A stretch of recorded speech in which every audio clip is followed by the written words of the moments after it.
Hello guys, it's me, Red David Dinosaur, and today with episode 8 of Forgotten Vehicles.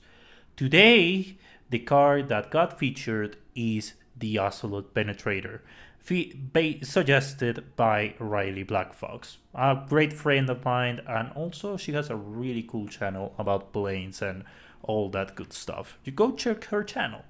But with this out of the way, what is the Ocelot Penetrator based on? It's based on the Jaguar XJ220, a really cool car from the 90s, and that's why I picked this car. What a great way to episode 7 with the McLaren F1 and now the XJ220. But this car is quite the opposite of the F1. Meanwhile, the F1 was pretty much praised back then. This car received a lot of criticism back in the 90s. It wasn't that great. The engine was really small, and we are talking about the 90s when you have to have a V12 or something really powerful to be respected.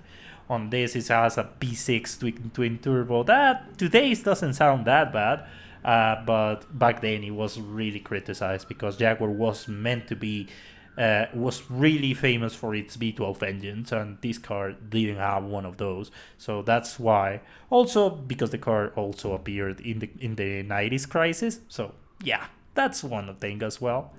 But about the GTA car. What is this GTA car? The top speed is really bad. It doesn't have too much top speed. The acceleration is up there, is something decent, but is nothing out of this world. But the handling is pretty good. This is a really cool car to drive around, to actually take really good corners. Even in its stock form, it's really fun to drive. So if you want a handling car, this is your pick. The Penetrator is a really cool car to just drive around on circuits and all that stuff. But the customization is the part that kinda gets me on my nerves. It has a pretty rich customization, not as rich as the GP1, but it has something that kinda puts me there. The ground clearance. This car has a really high ground clearance, and the fact that I can just don't change the suspension to lower it down, it's kinda. It's not that great, dude. I would like to make for example, a TWR XJ220 using the Penetrator, but I can't because I don't have a suspension option to lower it down the car. So it's like the same of one of the cars I'm gonna talk about in the future, the Reaper. So it's why this car again, it has a really cool customization, but the suspension options need to be added. But what is about this car? Why it got forgotten? For the reason that it's really mediocre. It's a car that also is in the wrong class.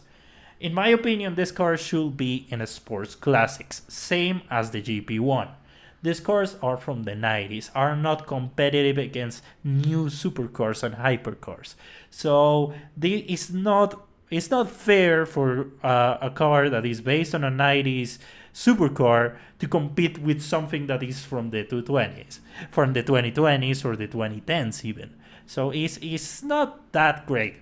I will suggest to take this car to be on a sports classics, and it will be actually really good. It will be in top of the Turismo Classic and all those vehicles that it will be an interesting competition between the sports classics from the 90s.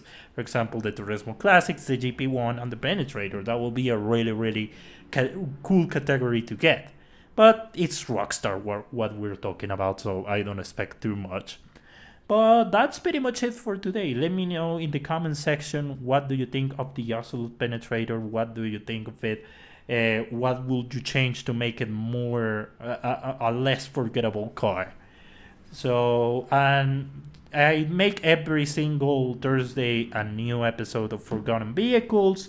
Sometimes I just delay them a little bit because, real life issues. But episode 9 will come next Thursday. Maybe leave me a suggestion of what car you want to see on Forgotten Vehicles down in the comments or in Discord if you know me very well. So yeah, Thank you very much and see you on the next one.